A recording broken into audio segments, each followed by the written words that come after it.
So ayun po, no? What's up sa inyo mga ka-vlog? Kiko the Vloggers, nagbabalik na naman po with another video. Woo! So for today po is ngayon ko na po sasagutin ang ating yung mga tinanong ko nung nakaraan sa akin Facebook page na tanong mo, sagot mo. So ngayon ko na sasagutin habang may natira pa akong mga lumpiang gulay dito at may suka. Ngayon ko na sasagutin yung mga tanong nyo, yung mga napakatalino yung mga tanong. Kaya mabilisan lang to. Pero siyempre sasagutin ko lang yung mga talagang importante kasi meron doon mga pinagtitripan lang ako Kayo lagi nyo binubuli si Kiko the Vlogger So yun po Sige, simulan na natin. Ewan ko ilang question to pero simulan na natin. Kung sino una ko makita dito So, all comments ko muna. All comments. Ayan, nakikita nyo na. All comments. Yan! Siyempre, bago isang tanong, tapos susubo ako, Basahin ko muna. Sige, dahil unang-una dito yung tanong ni Jaiza Lubay Marcus. Yan, humabol to Yeah. Sige, si Jaiza. Shoutout kay Jaiza Lubay Marcus. Namimili at nagsusuot ka rin ba ng mga ukay-ukay or used clothes? Hindi po ako namimili ng mga ukay-ukay because I was born rich po, Hindi, joke lang. Pero hindi ko pa po na-try magbili sa ukay-ukay. Pero lagi po ako nanghiram ng mga used clothes. Kasi alam nyo, pag mayaman tayo, hindi tayo bumibili. Nanghihiram lang tayo, tapos hindi na natin ibabalik. So yun po hindi po ako bumibili sa ukay kasi wala po akong pambili kahit ukay-ukay lang. Pero lagi po ako nanghihiram tapos hindi ko na binabalik yung mga used clothes. So yun tapos na tayo kay Ate Jaiza. Shoutout sa'yo.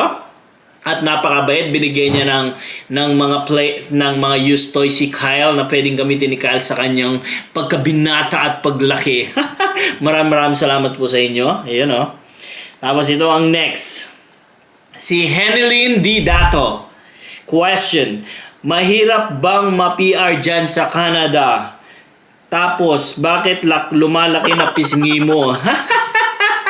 Talagang pinagtitripan nyo ko Yung mahirap ma-PR, kasi dumating ako dito PR na because I was born here in Canada, right? Raised and born kasi ako dito sa Canada. Hindi, joke lang. Ang process kasi sa akin dito, pagkadating sa Canada, PR na ako, which is permanent resident. Permanent residence or permanent resident?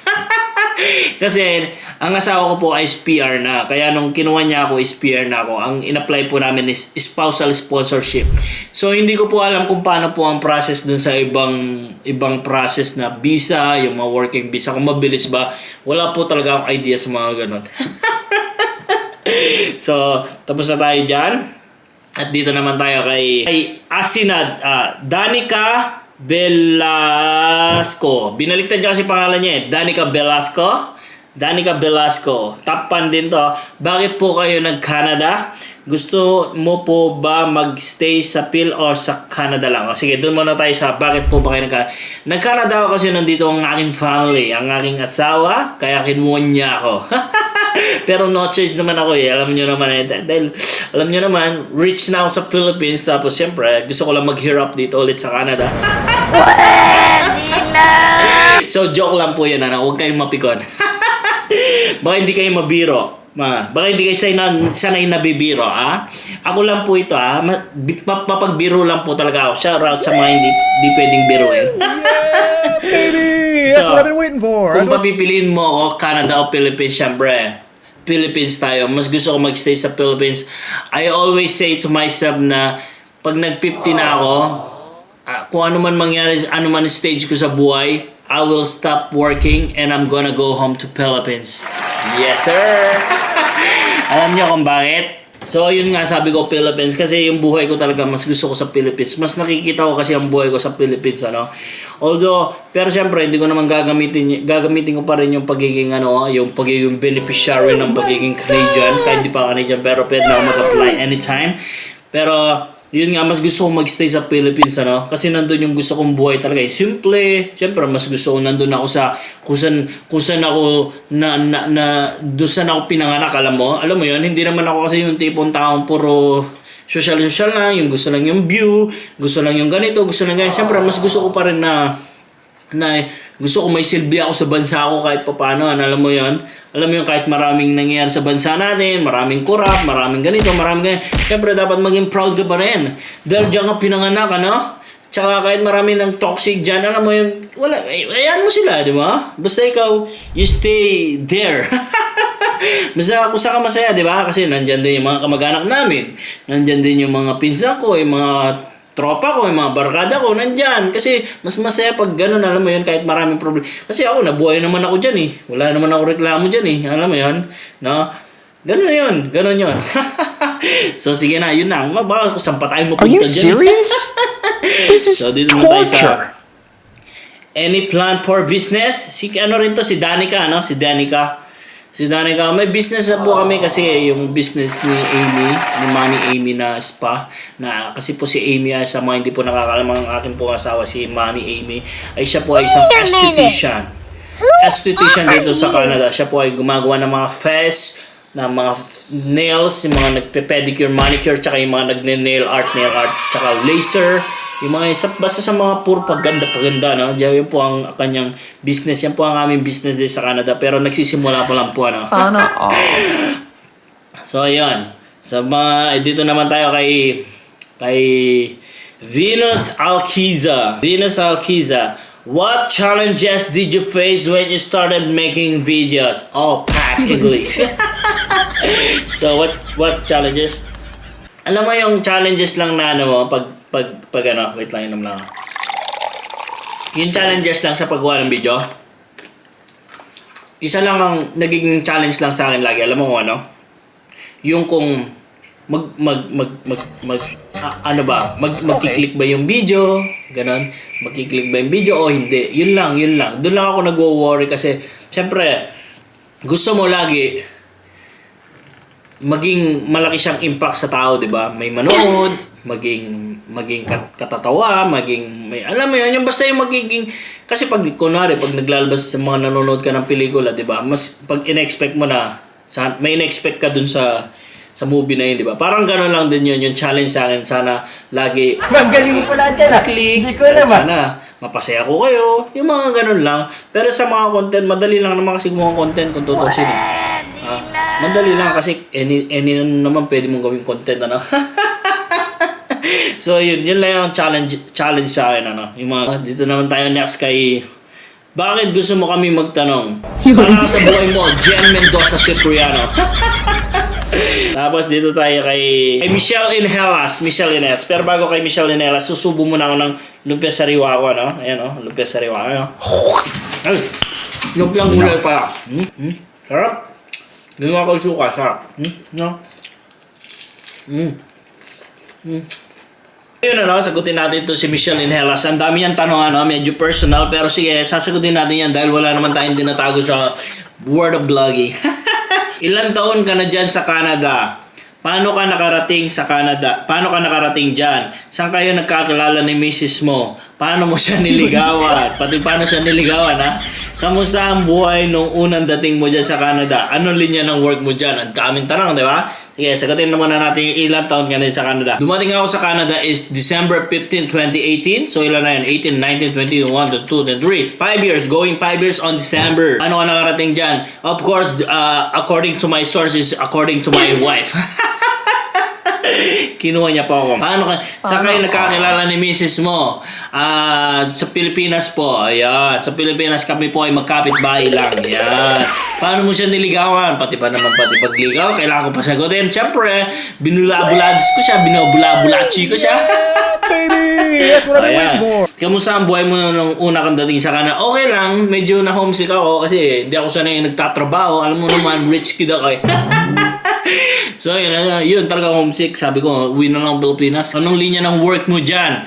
Linya ng work ko, any general labor. Ako po ay isang general labor. Kahit saan po pwede nyo po andari. Pwede po ako sa bahay, pwede po ako sa warehouse, pwede po ako magpulot ng basura, pwede po ako sa lahat ng any kind of work natin dito. Kasi dito sa Canada, hindi importante kung anong work mo. Ano? Importante, may kinikita ka at may binibigay ka sa mga bills mo. May pinambabayad. Yun lang importante dito, yung may ipabayad ka sa bills mo. Hindi ko alam ah. Hindi na importante kung anong linya ng work mo. Ako po hindi po professional, ano? Ako lang po isang comedian, vlogger. Ayan, ito si Blossom is Piffy. Ang tanong ko ay, Kiko the Vlogger. Pakisagot po pala. Sige, Blossom is Piffy. Yan ang sagot. Ayan, si Angelica. Ito na si Angelica. Kwento mo paano ka napadpad ng Canada at ano po naging trabaho mo. O yun na nga. Yun. Sinagot ko na kay Michelle in Hellas.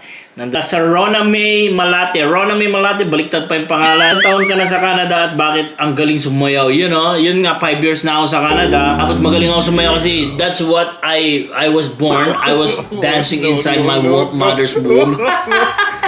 Kasi dati po akong dancer ng Maneuvers, Street Boys, tsaka ng NSYNC, yeah? So ayan naman si Maria Cristina Bermundo Engente. Ano ang buhay mo dito sa Philippines bago ka naisipan pumunta sa Canada? Ako po isang tambay lang dito sa Philippines. Ako po isang tambay lang dito sa Philippines. Isang dukhang ano lang po. Rich kid na tambay. Hindi, nagtrabaho naman ako dito sa Philippines doon sa electrical wiring dyan sa Tarlac City. Kung saan ginagawa yung mga wiring ng mga Japan cars. Kami yung parang nagpapalit ng mga copper wires noon, tapos nilalagyan namin ng balat. Doon ako nag-work ng isang 5 months o 6 months. Yun. Kasi mahirap ma-recall noon, ano? So doon ako nag-work. Si Donna Valenzuela, ano daw work ko sa Canada? Right now, I'm not working. I was, dati ako nag-work sa Liberty Security, sa mga home alarm. Alam niyo, pag alis ka ng bahay, set mo ng alarm yung bahay mo, mga ganun, naglalagay ng CCTV. Basta marami na ako nag-work dito, ano? Puro general labor. Hindi po ako professional, hindi po ako nurse, hindi po ako doctor, hindi po ako pilot. Yung mga, basta yung mga kahit anong trabaho lang, yung mga trabahong pang malalakas ang tao. Malalakas na tao lang. Meron pa palang tanong si Michelle in Hellas. What made you want to become vlogger? How would you ensure your video blogs connect with your viewers? How do you deal with viewers who dislike your blogs? What inspire you in creating your blogs or content? Which video has the highest views and why? Parang ang daming tanong, masyadong ano na si Michelle in Hellas, masyado siyang mabusisi. What's your goal kasi in making vlogs? Okay, sige, try natin sagutin, ano? Medyo mahirap yung mga tanong niya eh. Medyo parang hindi, basta sagutin mo na lang. What made you become a vlogger? Kasi po gusto ko na po talaga kasi ang gusto ko lang talaga kaya mag-vlog is gusto ko lang makapagpasaya ng tao, ano? At gusto ko rin magpaiyak ng tao. Hindi, gusto ko kayong paiyakin sa kakatawa. Yun lang. Kasi pangarap ko po talaga mag-artista, no? Dati po kasi muntik na ako maging artista. Huwag niyo na lang po ipagsabi. Pero yun nga, gusto ko lang makapagpasaya. Gusto ko kasi maisama yung sarili ko doon sa mga legend comedian na sila Dolphy, sila, masaya mga comedian sa Philippines, ano, sila Big Star, yung mga parang may pag-dinrowing ang mga legendary comedian sa Philippines na doon ka, ano, yung mga ganon. Yan, mga ano lang yan, yan lang ang mga ating mga pinapangarap. Balik na naman tayo kasi nag-hit yung aking camera, no? Napakapangit kaya kailangan na natin palitan. So, naputol tayo kay Michelle in Hellas yung mga English question niya. So, ayun. So, yun na nga yun. Wait lang, Gojo! Ay, nagpa-vlog pa si Daddy, hindi pa tapos. O, kiss na si Daddy. Ayan yung mga baby ko, ano? So, yun na nga. So, doon na tayo sa kay Michelle in Hellas pa rin tayo yun sa how do you deal with viewers who dislike your video, your vlogs. So, syempre, yung parang yung paano mo ba i-deal to? Huwag mong pansinin, ganun lang. Pero syempre, masasaktan ka sa mga sasabihin nila kung ano man sasabihin nila masama sa'yo. Pero ang kailangan mo lang gawin dun is huwag mong pansinin. Kasi pag binatulan mo yun, wala namang mangyayari. Pag binatulan mo, di ba? Kaya huwag mo na lang patulan, huwag mong pansinin. Tsaka maganda, may mga hindi rin nagdi-dislike sa video mo kasi panablind sa video mo eh. Hindi naman lagi gusto yung video mo eh. Yun nga sa mga movie, di ba? Pag manonood ka ng movie, kailangan may reaction ka pa na dislike, hindi mo gusto, di ba? Mga ganon. So, ganon lang yan. So, what inspire you in creating your vlogs or content? Sabi, ang pinaka-inspirasyon ko talaga sa pag-vlog is, alam niyo kung sino? Kong TV and Lloyd Cadena. Yes, sir. Sila po, sa kanila ko po kasi talaga, sila po kasi talaga ang mga parang naging inspirasyon ko. Kay Lloyd, yung pagtulong sa mga tao, yung pagbibigay, pagiging generous, pagiging simple, kahit sikat ka na. Alam mo yun, kay Kong, yung pagiging ganito, yung paano mo yung quality vlog, di ba? Yung mga ganun, yung pagiging simple rin ng Kong. Pagiging niya, yung professional niya sa pagbablog, hindi siya pumapatol sa mga kung ano nung paninira sa kanya. Alam mo yung mga ganun, basta makikita mo kasi, tsaka totoong tao. Mga ganun. Kahit hindi mo ba sila kilala, makikita mo naman yan. Mga ganun. Medyo serious na tayo, no? So, dito na tayo kay Carmela Lado. Meron pala siyang first question. Nakailan ka ng Gia bago ka mag-asawa? What comes into your mind para pasukin ang mundo ng pagbablog? Mahirap ba maging vlogger? So, una, nakailan ako Jeff. Siguro maybe 150. Hindi, joke lang. Hindi ko po kasi alam kung lang naging Jeff. Pero konti siguro mga 3 or 2 lang. Hindi naman po kasi tayo pogi para pagkaguluhan. Yung pakita mo kung ano ka lang eh. Alam mo yun? Although may character sa pagbablog, ako may character ako, yung pagiging hyper, yung mga ganyan, pagiging makulit. Pero makulit po talaga ako. Pero syempre kailangan mong dagdagan yun, kailangan maging OA, alam mo?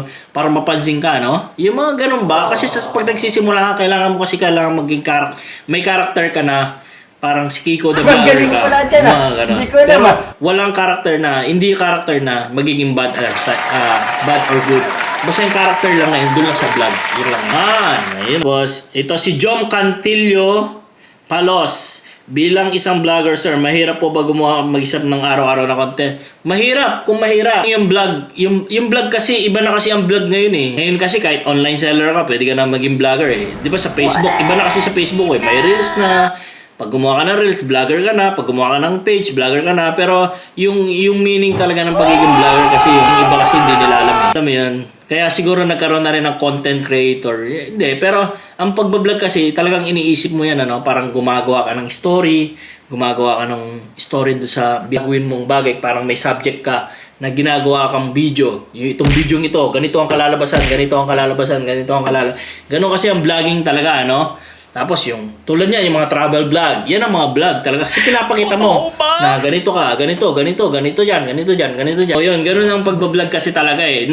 Kaya ako nga kung talagang siswertein ako, alam niyo guys, mas kung gusto ko talaga magkaroon ng, alam mo yung simikat ako sa pagbablog sa YouTube. Kasi sa YouTube talagang yung content mo doon mo mailalabas yung content talaga.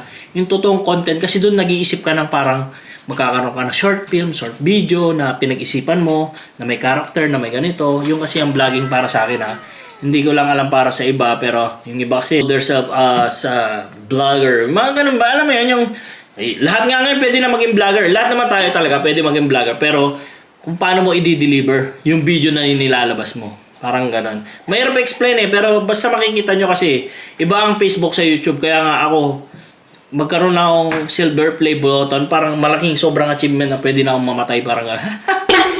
Mga ganong effect, mga gano'n. Talagang, yun talaga, kaya yung mga video ko, yung parang gusto ko talaga quality. Yung parang malakong TV, mga ganong style, yung alam mo yun. Mga ganon. Yun. So, alos lahat yung mga tanong dito is puro kalokohan na lang, pero shoutout sa inyo lahat. Shoutout dito sa mga nag-comment, kila Christine Tabora Montes, shoutout na lang natin.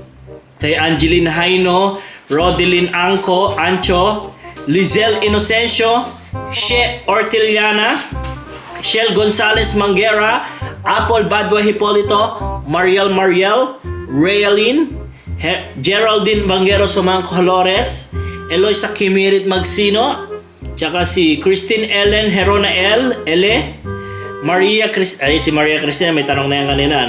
Si Angelica, nandiyan na rin. Melissa Texon Ocampo, yun, shoutout po sa inyo. Yun lang, shoutout sa inyo lahat sa mga nagtanong. Maraming salamat. Pero hanggang dito na lang ang video na. Sana na-enjoy nyo at sana magkaroon tayo ng part 2 na itong tanong mo! Sagot ko! Sige na, bye-bye na guys. See you on my next vlog. Shoutout sa inyo lahat. Mabuhay tayo lahat. Bye-bye!